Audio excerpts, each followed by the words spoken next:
Jésus, avec toi, nous ressusciterons.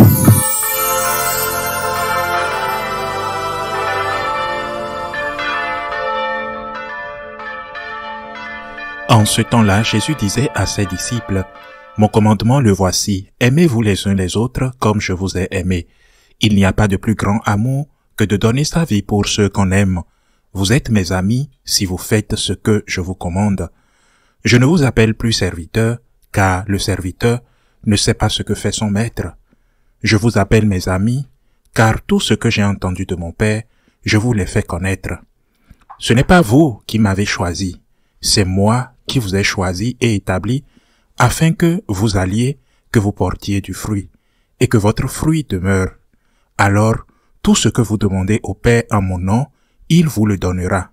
Voici ce que je vous demande, c'est de vous aimer les uns les autres. » Acclamons la parole de Dieu. Nous continuons à méditer sur cette prière quotidienne que nous faisons après avoir lu l'Évangile à partir du texte de Saint Jean. Comme toujours, plein d'enseignements dans chaque paragraphe. Il y en a un trait évident par lequel l'Évangile commence et se termine, mais je veux d'abord me concentrer sur une autre. Il dit, « Vous êtes mes amis, si vous faites ce que je vous commande, dit le Seigneur. » C'est-à-dire, de notre côté envers Jésus, envers Dieu, nous allons manifester notre amitié, notre amour. Laissons-nous aller, surmontons le sentiment que sans cela nous deviendrons du sentimentalisme, en accomplissant les commandements. Êtes-vous mes amis? Voulez-vous être mes amis? Tu dois le prouver alors. Et comment? Avec la prière. Oui, mais surtout en gardant les commandements du Seigneur. Et l'un de ces commandements, ne l'oublions pas, c'est par exemple le 3e commandement de la loi de Dieu, celui d'être présent le dimanche à la messe, d'honorer le jour du Seigneur. Si vous faites ce que je vous dis, si vous obéissez à ce que je vous ai enseigné, alors vous êtes vraiment mes amis. Premier point.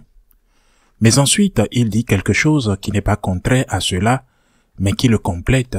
Jésus ajoute, « Je ne vous appelle plus serviteur, je vous appelle mes amis. » Le serviteur ne sait pas ce que fait son maître.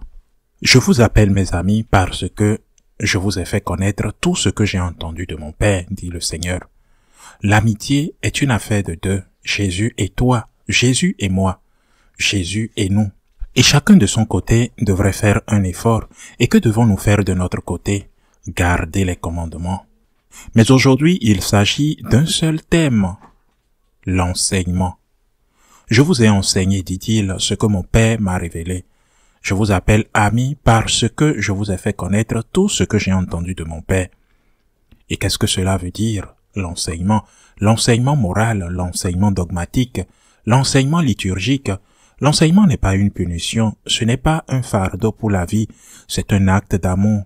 Le moment est venu où tant de catholiques et de catholiques pratiquants ressentent les enseignements de Jésus, explicitement énoncés par lui comme le rejet de l'adultère ou transmis comme révélation divine depuis 2000 ans dans la tradition sacrée, comme un fardeau dont il faut se libérer.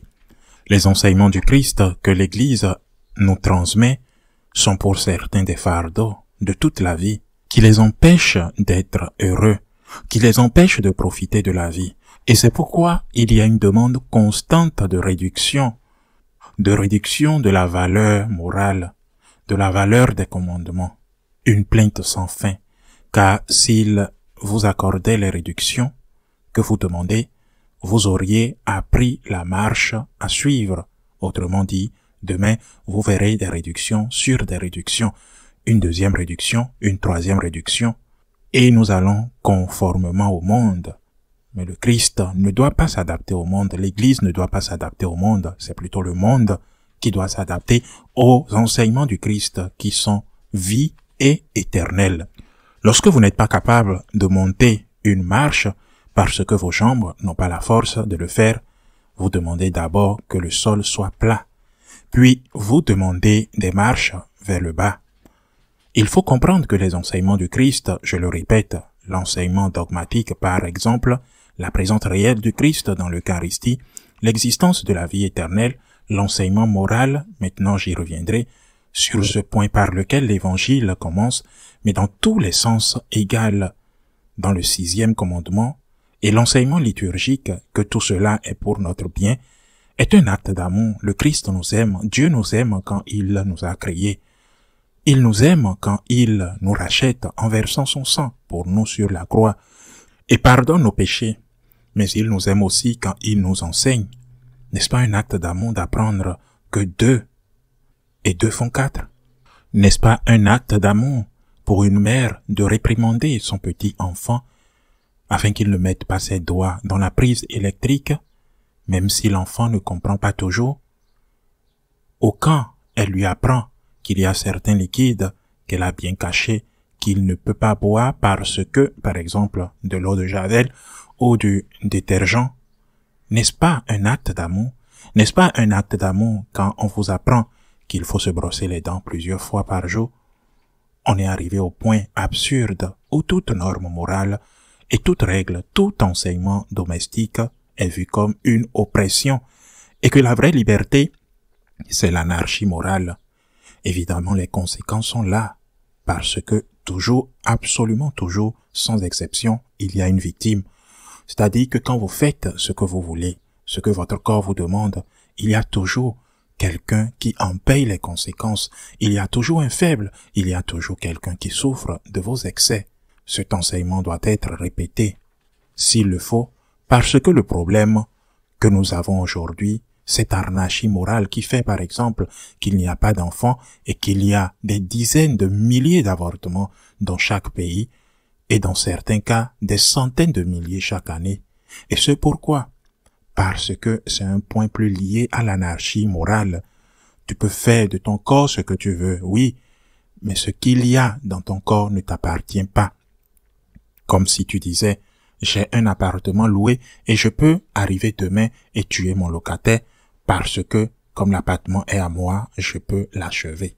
L'appartement serait à toi, mais le locataire n'est pas à toi. Si nous n'apprenons pas cela, nous sommes perdus. Le chaos dans lequel cette humanité anarchique s'enfonce, c'est une humanité anarchiste. Non pas parce qu'il y a des lois civiles, mais parce que elles ne sont pas appliquées. Le chaos dans lequel nous sommes nous fait avancer vers le suicide démographique. J'ai lu ces jours-ci sur la situation grave dans laquelle ils vivent au Japon, qui n'est pas exactement un pays chrétien, je l'avoue, où le gouvernement dit déjà publiquement qu'il se dirige vers l'extinction. L'enseignement est un don, et nous devons accepter cela comme un don. L'enseignement que Jésus nous a laissé est une preuve d'amitié de sa part, quelque chose qui est bon pour nous-mêmes. S'il est difficile de le mettre en pratique, heureusement, c'est ce qu'est le sacrement de la confession, car cela consiste à demander pardon, par exemple. Lorsque nous ne sommes pas capables de réaliser ce que nous devons faire de bien, mais que nous le savons au fond de nous-mêmes, mais que nous ne le faisons pas, cela veut dire qu'il y a un problème très profond, un problème d'ordre moral que nous devrions voir. Mais l'évangile d'aujourd'hui commence et se termine par la même phrase. Encore un enseignement qui a eu des témoignages et des exemples.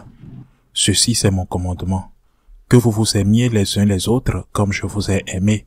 Et au cas où il y aurait un doute sur ce que le Christ a dit sur le « je vous ai aimé comme je vous ai aimé », n'oubliez pas qu'il ajoute que personne n'a un plus grand amour que celui qui donne sa vie pour ses amis. Le Christ sur la croix, le Christ qui fut crucifié. Ils sont récemment venus me consulter au sujet de leur situation conjugale, c'est un couple, de leur mariage, des difficultés qu'ils traversent, des difficultés très fréquentes. Il y a beaucoup de mariages avec des difficultés. Je l'ai dit à chacun d'eux, après les avoir écoutés. Je leur ai dit, mais vous devez être capable de vous souvenir des promesses que vous avez faites devant Dieu, ce que vous avez promis d'essayer d'accomplir dans le bon et le mauvais moment, dans la santé et dans la maladie. Vous avez épousé cette personne. Appuyez-vous sur le Christ. Ne fuyez pas la croix. Et cela est vrai pour vivre ensemble. Cela est vrai pour faire face aux problèmes de santé. Cela est vrai pour faire face aux problèmes économiques. Cela est vrai pour tout, c'est-à-dire comment allons-nous montrer notre amour pour le Christ et pour le Christ à notre prochain si nous ne l'imitons pas, si nous ne démontrons pas cet amour présent dans la croix, cet amour que le Christ nous a montré. La croix de Jésus-Christ était une torture très concrète, terrible, impitoyable, une crucifixion efflorable. Et votre croix est celle coexistante, difficile, avec une personne qui peut être malade, avec une personne qui voudrait s'enfuir. Mais si vous le faites, vous avez la paix, parce que vous savez que vous êtes dans la vérité. Vous savez que vous ne trahissez pas le Christ. Mais si vous fuyez votre croix, vous le faites. Ne fuyez pas votre croix. Plus terrible qu'elle soit, ne la fuyez pas parce que le Christ n'a pas fait pareil. La croix du Christ n'était pas quelque chose de facile, c'était une torture très concrète, terrible, impitoyable. Mais si vous le faites, si vous supportez votre croix, vous êtes vraiment les disciples du Christ. Demandez de l'aide à Dieu. Cela ne veut pas dire qu'il n'y a pas des situations où vous pouvez peut-être tomber, où il peut y avoir une séparation avec le Christ due au péché originel. Par exemple, quand il y a de la violence dans la maison, qui n'est pas forcément liée à vous. Ce que vous devrez faire, c'est demander pardon, non seulement pour vous-même, mais pour la personne qui crée cette violence dans la maison. Et demandez toujours de l'aide à Dieu. Ne fuyez pas la croix, car si vous fuyez la croix, premièrement, vous n'aimez pas le Christ. Vous ne l'imitez pas. Et deuxièmement, le chemin de la fuite, une fois entrepris, est un chemin qui n'a pas de fin. Car aujourd'hui, vous fuyez cette croix, demain vous fuirez une autre. Ou, qu'est-ce que vous croyez? Que vous n'aurez plus de problème? Si vous en aurez, la vie est une croix. Combien de mariages vous feriez? Combien de deuxième mariages, de troisième, de quatrième mariages qui existent déjà dans le monde? Ces mariages, sans parler des relations qui n'ont même jamais été formalisées comme mariage, mais qui ont commencé comme des couples du fait avec l'amour, si on peut appeler cela l'amour bien sûr, et qui après un temps parfois très court ont également échoué. Il n'y avait aucun problème juridique derrière, il n'y avait pas de biens partagés, il n'y avait pas des enfants impliqués, mais c'était un échec qui a laissé des blessures en vous ou chez l'autre personne. Pourquoi aviez-vous mis de l'espoir? Pourquoi aviez-vous cru avoir enfin trouvé la personne idéale?